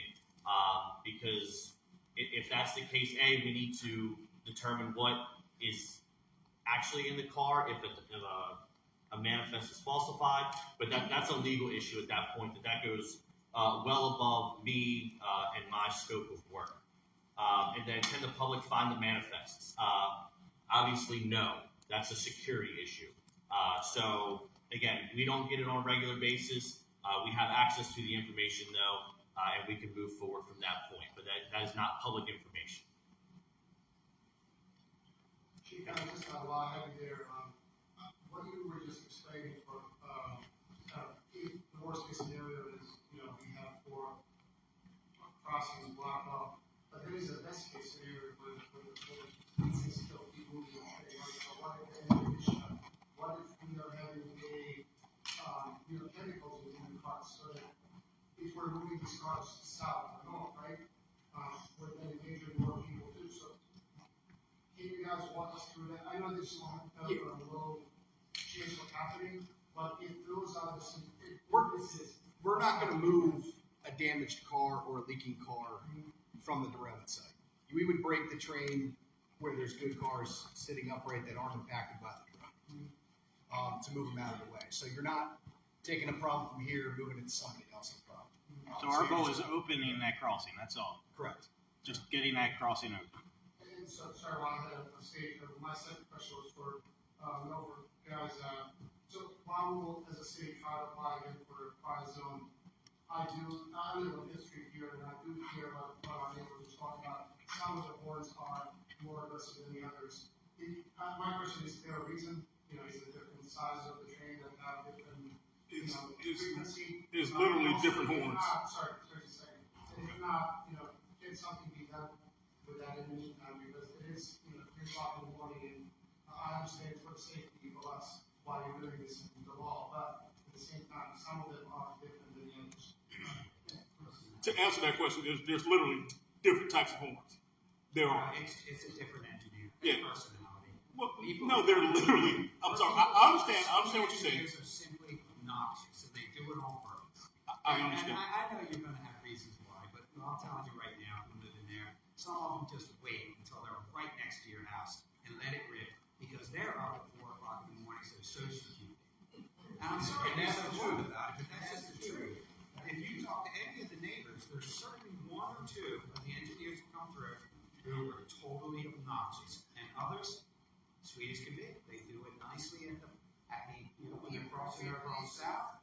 They come up to the Delaware one, they hit it okay, and it's actually quite fun. It's pleasant. I have no problem with it. I live right next to it. And those are guys that are going slower, so you That's right. And then you got the ones that come through at 30 miles an hour and lay that horn one end to the other just because they want to be dicks. Sorry.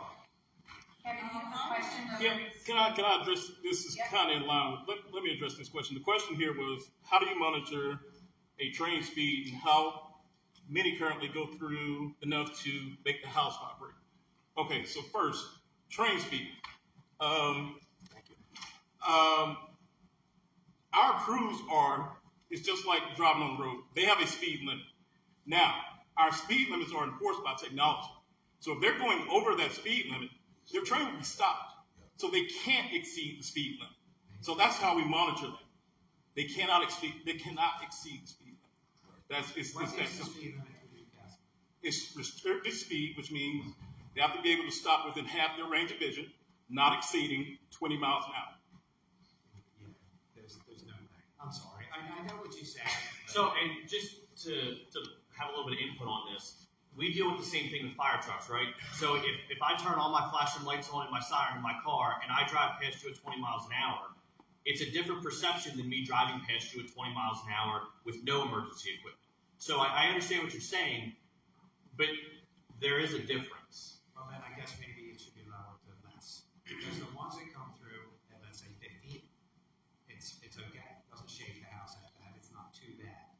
But honestly, the bottom line for me is, if you want to know the truth, isn't there some other way of getting these? I mean, you've actually made me more paranoid about what you've said, everything tonight about all this preparation. I mean, my God, what are you pulling through here? And how do we find that out? What exactly are the chemicals coming through at this little town? And why? Is there not a better way of getting these chemicals to the plant? Think about it. It wasn't by rail, it'd be by truck. Cleanup after the fact. Yeah, we're talking What about prevention. prevention? What about prevention? I'm sorry. Can I pause you for just a second, please? Just 1 second. We're asking like 8 questions at once. Can you give us the opportunity to respond to the first statement before we kind of keep rattling on? It's really hard for us to sufficiently answer your question if you just keep kind of pelting us with the questions. So can we address these things one thing at a time? So a very large part of your economy is Delaware City Refinery. That's who we service. So a lot of your neighbors and your economy is based out of that. That's where we're taking this traffic to for the most part. So, I mean, yes, we're a business, but we also provide business to the local economy. So if all that goes away, it's coming on the truck. And I will say, in the recent study done, 99.9% of all hazardous material that travels on rail makes it to a destination no problem. That is heads and shoulders above what it would be on a truck. So it is a much, much, much, much safer And I can tell you, 1 carload of rail is like 5 trucks. No, I'm not disputing the truck. Is there no other way, another rail line? Is there no other way to put it somewhere else? This is it. There's no other route. So, sir, you mentioned noise zones. Is there an ability to reduce the speed?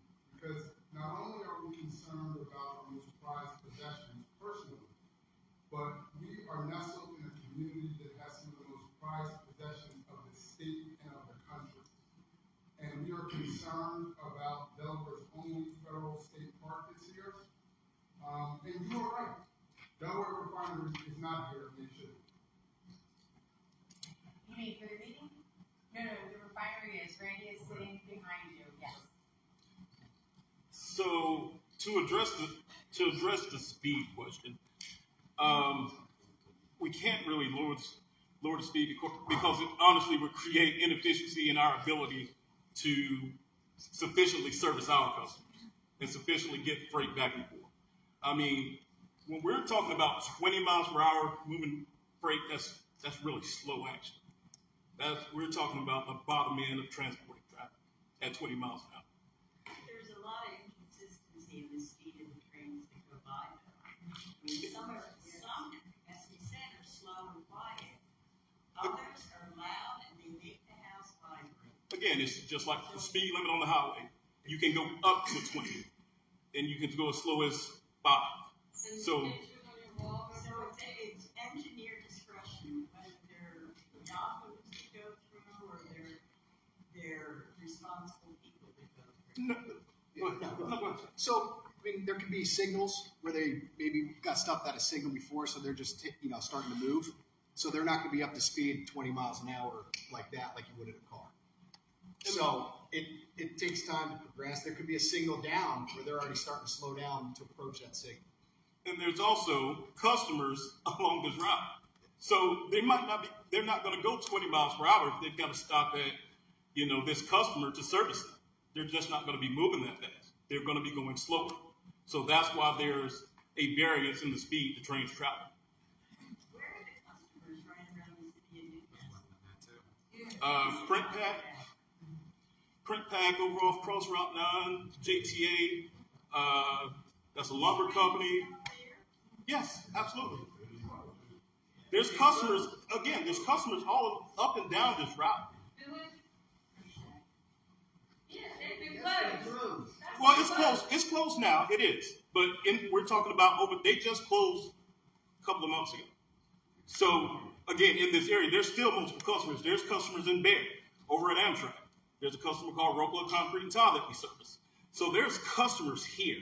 There's customers along this route that we service. So that's not necessarily then hazardous chemicals in some of the things that, because early on you said that when you're transporting through the town, it's not necessarily hazardous chemicals. Right. So just reiterating, And I apologize, I'm not sure who made the comment about it, but as far as this information, this is why we were having this meeting tonight, because there were questions that were coming from folks. One of the people that have just moved into town and said, hey, I didn't know much about this train. How do we get this information? And between Rep Brown and I am asking all the people to come together, you have to know, right? Like, if you've been here for 30 years, then if you've not been to a meeting like this, then we need to do this more often. We should be prepared. We should know exactly what's going to happen. The one thing that I can say from Chief Mayeski, I didn't realize that they could pull apart the train if that's the case. That's something that I think is super important to know. So that way, God forbid, if it was encumbering the whole city, at least there is a route to be able to get out. They would move the trains apart if need be. We were told back in 1989 that the rail line was going to close when we bought our house. Yeah, that's. I can't speak to what you were told about religion. And that was also when the trains went by rails. So, okay, that was Real quick to touch back on what's going through with pre-planning, like why do we have to pre-plan? I mean, probably you probably do training, or fire companies close to the refinery do training with them. Doesn't mean they have incidents all the time. It just means if there is one, they're prepared. That's why we train with first responders. That's why we have pre-planned stuff in the event there is an emergency. I think these two gentlemen have been waiting on this. Go ahead, Andy Gray. Okay, well, first of all, in a previous life, I was CERT trained, and I'm familiar with training in SIMS and NIMS. Actually, I'm happy to hear that you all have that preparedness, that plans in place. I understand what it's all about. That doesn't bother me. It's better to be prepared and not to use it than not use it. And be, that part doesn't bother me. My question goes back to my first question. I don't travel down Washington Street that often, so I wasn't aware that there were now gates there. My question is, what do we need to do to get gates at the other three crossings that go to Newcastle? The gates won't prevent a derailment, but they will prevent, hopefully, car and train interaction. Is there a process that we need to submit or follow through? So I will definitely follow up. That's I believe, an internal process. That's an internal. So, and it depends on 1,000 different factors. So I'm definitely gonna bring it up with the people in our company that make those decisions and ask them, if there's anything that can be done. If not, how do they come to that determination? Because two of those crossings, in case you're unaware, are high volume traffic. The crossing Route 9 at Ferry Cutoff, and then you're getting down by the police station and the city yard over there. That's a lot of volume of traffic going through there, and people are not always paying attention. Yeah, so just to follow up on that, though, if you want the gates, that's fine, but your neighbors have to use them. Because I've sat on Washington Street more often than not, and cars have come past me in the opposite lane so they can go through the gates. So the gates are only going to work as well as drivers listen to them. I understand what you're saying, right? I think it's a great safety feature. It's a visual warning, but they only work as well as people are going to use them. The gates come down on both sides. But there has to be a gap, though.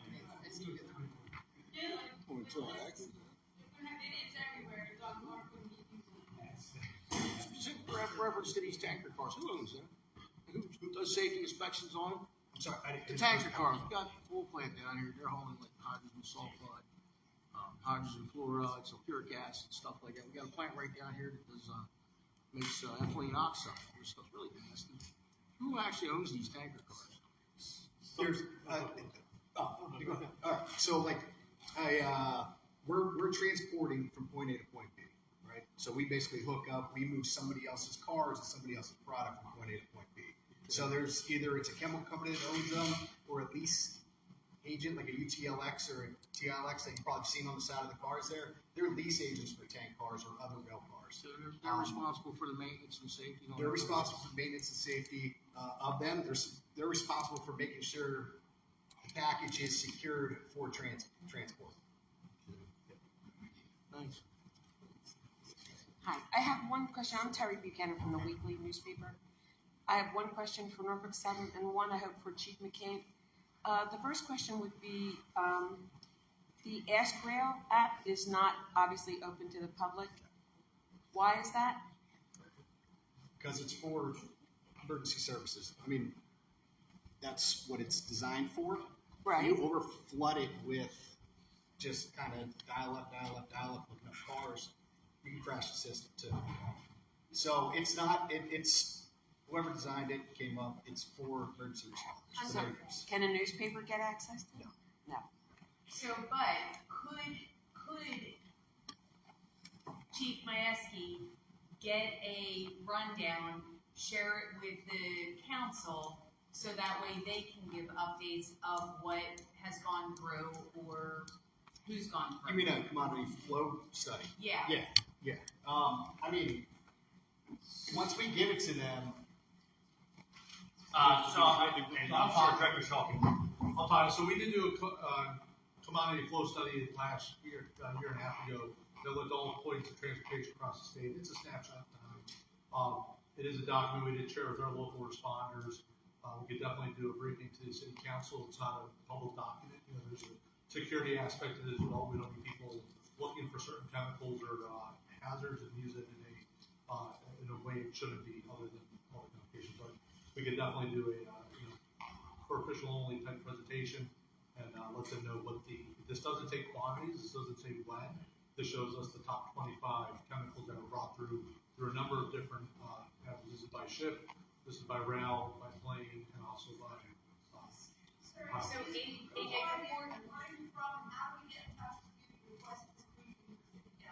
AJ, Suzanne, if I can, before the end of the night, AJ Shaw, which I also want to just make sure that I mention, as we went through COVID, AJ was responsible with his team putting together actually the plans that the state exercised getting through COVID. So AJ, you guys did a great job. I appreciate it. I go to therapy twice a week. Yes, I appreciate all the hours that you put into it. But Suzanne, before the end of the night, if I can get the city council to just spend 5 minutes with AJ. The problem is we have a canvas of the vote meeting at 8 o'clock. It's required by law, certifying the election hours out. You'll have my business card. You'll have my business card before you leave. You'll have my business card before you leave. Great, thank you. I still had my question for Chief McCabe. Chief, early in the presentation, they talked about the Smart 911 stuff. Given that you're right, a lot of people don't have landlines anymore. I mean, is this? Do you have any idea how many people have signed up for this kind of, service? Who signed up with their cell phones? Is it something we should be publishing that people need to be, getting out there and signing up? Yeah. So, and we have published it. We've talked about that before at different meetings. We could certainly do it again. I don't know that I would have access to who's enrolled in that. I didn't mean personally, but I mean statistically, is there like 10%? I also know that locally we have the NSC option, which is going to factor into this, right? Okay. So now the NSC option we may encourage people and push them towards stands, but it will at the very least make sure our local residents, and I think that's a really high number, a high success rate with the NSC because they ask for cell phones, right? Right. So, and we've used it before. We've had some good luck. Can I say one more thing about it? So, Dan's Smart 911, the wireless emergency alerts. I think we've learned a lot going back to the center. We learned a lot about communication through COVID. What worked well, what didn't work well. It's going to be a layered approach. It's not going to be one size fits all, right? We're going to use a number of these systems. It's going to be coming. We also know we have to meet and beat, when I say that, just the speed of accuracy that we get out there, because we will have people with the best intentions start spreading assumptions versus fact. So we want to make sure, it'll probably be through the Chief's Unified Command Post, make sure there's a joint information center that's getting that information, because this becomes very fluid, it changes quickly, and we want to make sure that accurate information get out there so people have the information they need to make the decision. So it's going to be over the radio, it's going to be over the TV, it's going to be with your cell phones. We'll probably set up a specific website that just is the most up-to-date information, and then don't forget about the social media as well. So it's going to be multiple avenues. Thank you. The lady right here, Avery. Oh, thank you, Senator. Connie Andrews, I'm a new resident to Delaware, new resident to Riverbend, the active 55 that just opened. I have two questions. How many engineers are in the locomotive? Because we had a recent air incident, pilot, co-pilot. And then my second question is, what technology is in place actually on the rail cars themselves to transmit to the engineer that something is amiss? Okay, so there's only one engine, and if you could elaborate on the near air miss, I'm confused. She's talking about an airplane. Oh, a plane. Oh, okay. It's an airplane. Okay, gotcha. I was just wondering, but as a result of rail, we're not in the air. But anyway, there's only one engineer on the train at a time. And as far as But two people. there's two people. Sorry, just to clarify that. But just yes, An two. engineer And a conductor. So two people. So the engineer actually is in charge of the physical operation and movement of the train. Conductor performs any work that needs to be done, or in that manner. But one engineer. So now your second question, can you ask that again, just so I don't. What technologies are in place on the rail car to communicate to the engineer that something is amiss? So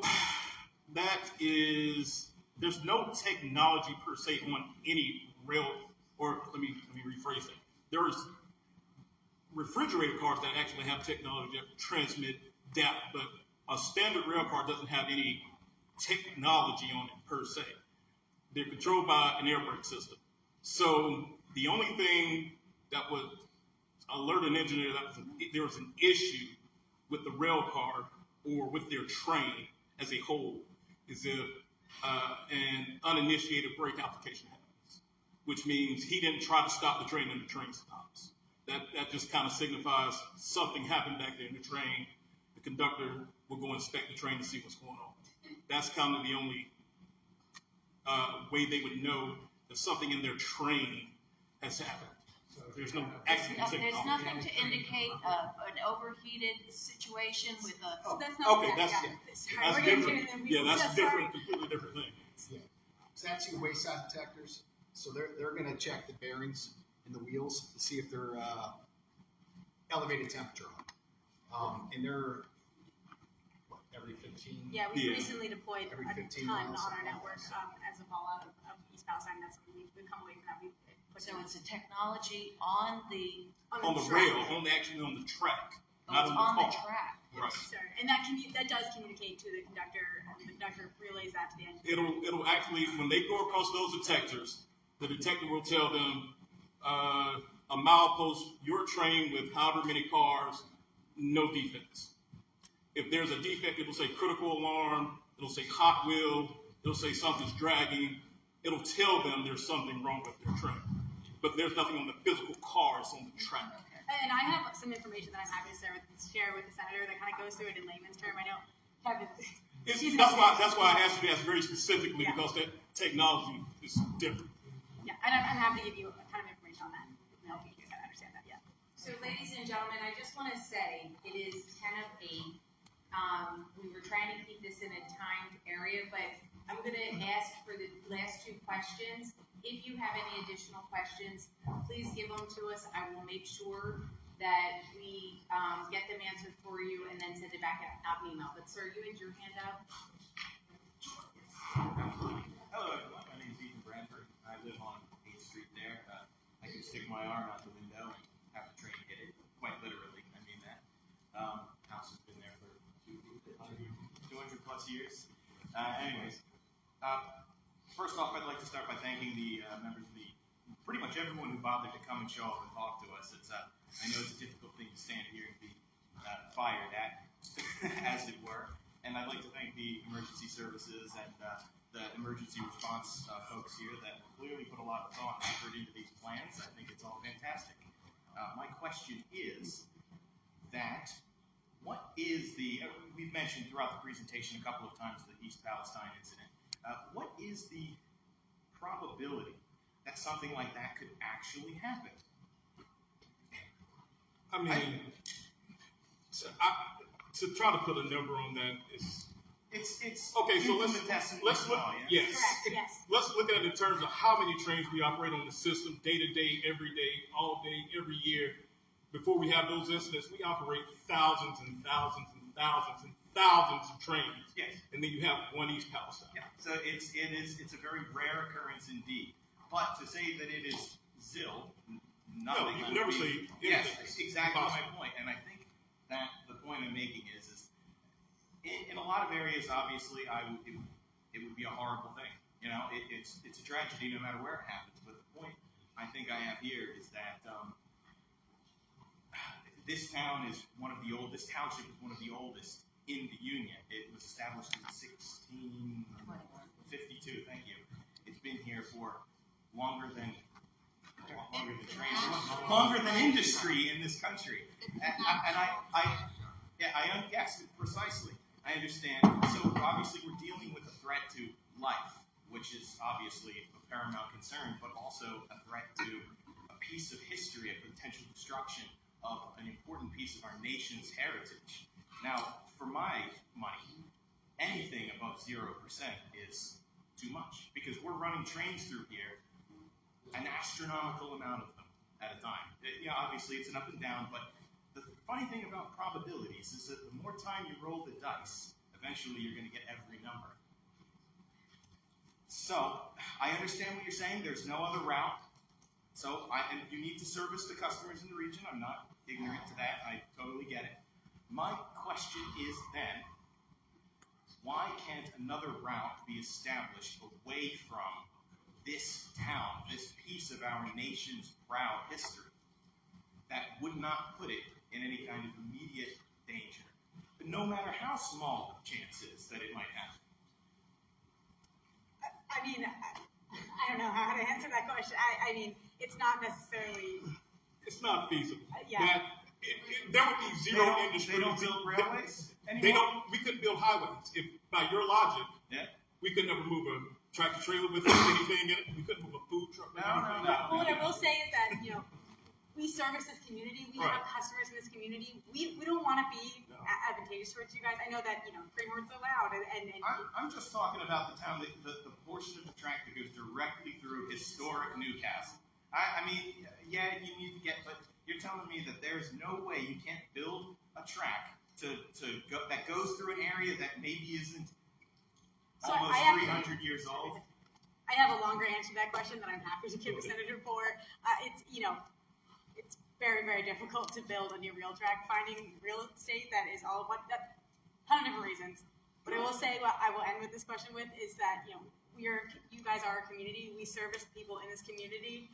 I wanted this to be an open dialogue. You guys have concerns. I want to do my best to get you guys the answers to make you guys feel comfortable. I want to be a resource to you guys. So I want to say that we don't want it to be like advantageous. We don't want to have an adversarial relationship with you all. We're here, we're talking to you all, we're answering questions. Kevin worked a very long day and came out here and tried to do his best to answer these questions. And I'm thrilled, absolutely. I totally respect you guys for coming out here. So many people just wouldn't have bothered because it's such a difficult thing to be stood here and basically hurl discrimination at. I get it. But we don't exist without you guys. Yeah. That's the point. We don't run. If this city didn't exist, we don't exist. We have to take care of this community because that's where we make our money.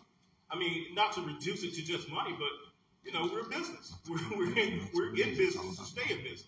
So if we do bad business, So Kevin, ultimately, what you're saying though is to actually rebuild a track is just not. It's not even in. Like you don't have plans 5, 10, 20 years out to say that it would be advantageous to move that track that's coming past their homes 20 feet out or 100 feet out in a different way.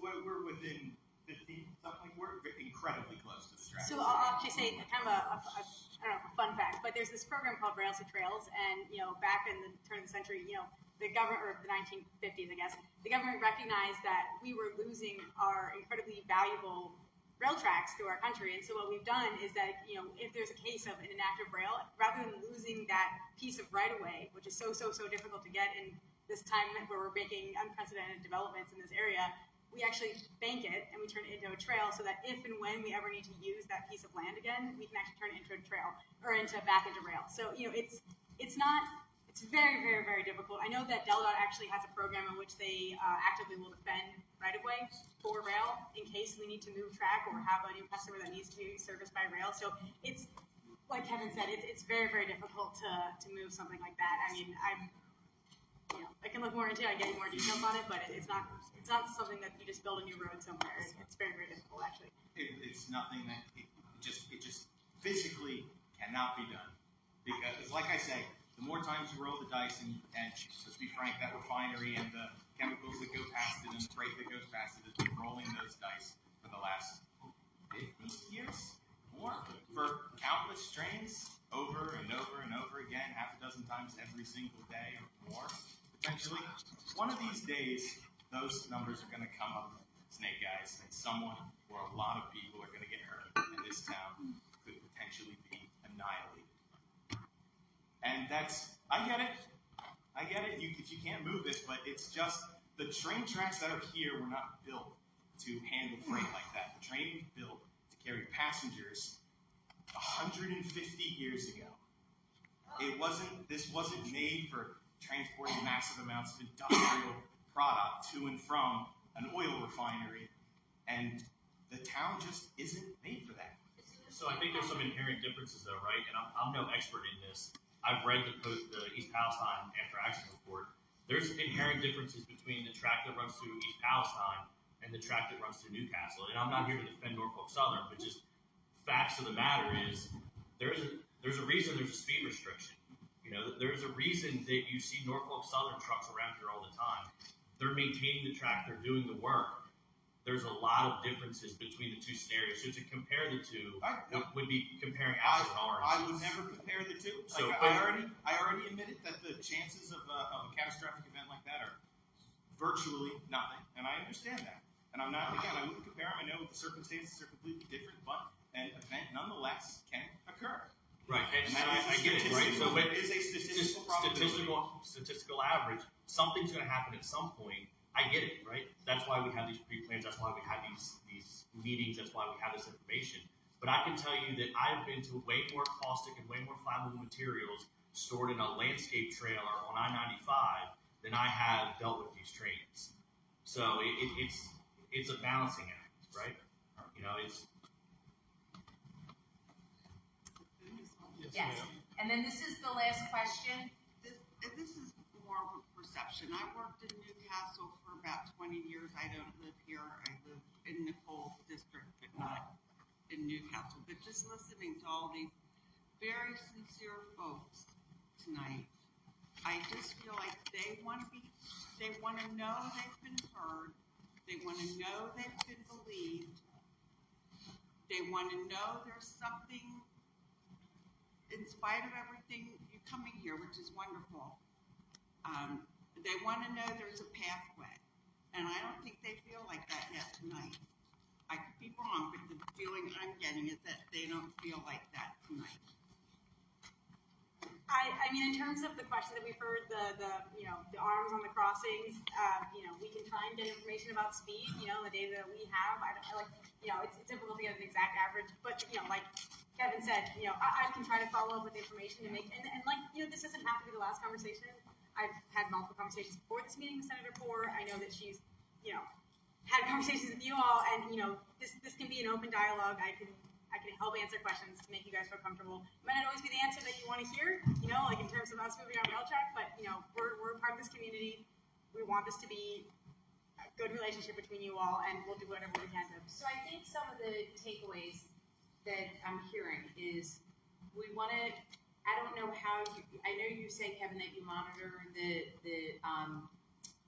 speed because based on what the train will allow you to do.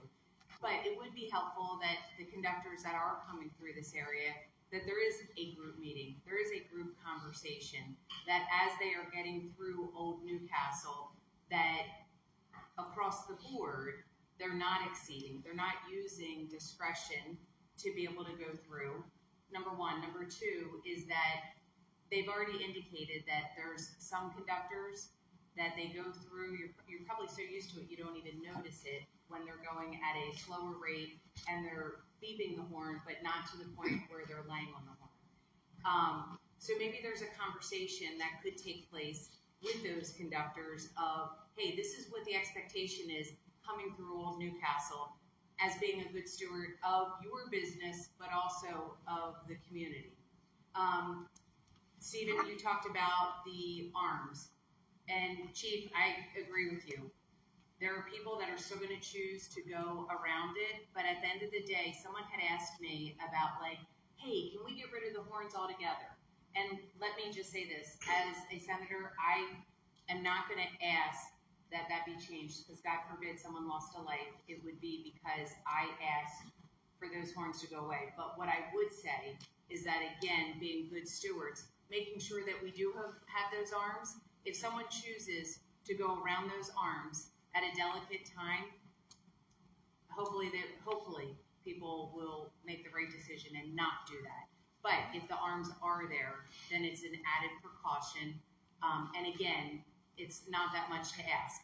As far as the quiet noise, or the quiet application, Mike Platt has already left, and unfortunately so is the council. But that is something that I think that they need to entertain, and I think it needs to be a partnership with Norfolk, just to have this conversation about what can we do to ease the homeowners that are, look, you bought a house, there's a train, and obviously we're not going to be able to stop the train, but we want to make sure that there is conversation to be able to have everybody live peacefully with the trains coming through, making sure that we have the plan that's in place should we need it. Did I miss anything as a recap? I'm sorry, say that, I didn't hear you. Yes. I want to know what plans are in place for prevention of any hazardous accident. I want to know what are you doing? Because I have not heard that. So, back to that wayside detector. That's a prevention that's designed to check the wheels, right? So bearings overheating, or the wheels overheating, or there's defect detectors along the track. That's a prevention for that. Doesn't matter. It doesn't have to be a tank car. It can be any car. That's what it's checking. And in the most basic sense, sure that the land underneath is capable of supporting this weight of the train. Because I've been here for decades now, and I've never seen anything done to the substructure underneath the tracks itself. Okay. And I know that the trains have increased by, hundredfold as far as their size and their weight. It worries the hell out of me that nothing's been done with, in fact, the shaking of the homes. It's got to tell you something. It just seems like they're awfully large. And when we first moved here in 1989, trains went by. It was almost pleasant. It was a pleasant chug. It really wasn't that bad. And it has periodically gotten worse as the decades go on. And it hasn't, this is right now, is the worst it's ever been. You're going through more often than I can ever remember. The best time of my life here is when that refinery shut down in the early 2000s. I mean, we went from 6 to 8 trains a day to a week. So you're talking about servicing other places around here? That's almost non-existent. When that refinery shut down, this train disappeared. And it was the nicest 3 years we ever had. You can see them line up down there from Route 1. You're on top of Route 1. You can see their timers all lined up down there on that field down by the refinery. And now we know that's where they're coming from. I live across the street from him on the other side of the road, and when my stuff is cooking on my walls or I start to see cracks on my walls, I know because the train's supposed to think they weren't there before. That's what I mean about the sub. In all the years that I've seen, I've never seen anyone come through and even give that a fall. Just simply maybe. Are you talking about the rocks? Just to clarify, the rocks, the ballast underneath the tracks? Even beyond that. I'm a carpenter for 40 years, and everything is in the substructure and the foundation of the home. You can burn to death. With a good foundation, you can rebuild anything. I have no idea about the foundation. All I know is that the trains that go through now are not what ran on those tracks 20, 30, 40, 50, 100 years ago. They're not the same. They're enormous, and it just scares the hell out of me that nothing is being done about substructure. I'll let you go ahead. So, the tracks are inspected every single week. The structure of the track is inspected twice a week. The integrity of the track is inspected twice a week. We have track inspectors that go out and use radar to check the rail for its integrity. These tracks get thoroughly inspected. See, that's good And to that's know. also an FRA requirement That's good to know. that we do that. The only thing I ever see go by are the ones that grind them out. And that's maintenance on the Yeah, tracks. they come through and they So, go, but I've never seen any equipment to me that looks like they're checking. If you ever saw a pickup truck going down on the highway, that's what he's doing. Yeah, that's what they're doing. Yep. So it's not a It's not some like a train you're seeing coming through. It's just a truck that has wheels. We on run the track. we Yeah, so run- if you see that pickup going, they're usually track inspectors. That's a good thing for me. We run specialized geometry trains that are run by the FRA that come out, and it's not a Norfolk Southern test. The FRA comes out with their geometry car and tests our track to make sure we say it is what we say it is. And if they find defects, they make us repair it. So it's not just take our word for it. Those tracks are thoroughly inspected. See, that's what I'm talking about. Those are It just says we are highly, highly regulated by the FRA. It's we are highly You're regulated. still shaking paintings off the walls. So I'm sorry, but it's wrong. Well, we're gonna work on that. We are definitely gonna work on Slow that. down and less ones and more gates. That would be a great step in the right direction. Everyone, thank you so much for coming this evening. Hopefully you gathered enough information, and we'll be sure to make sure that we get some more information back out to you.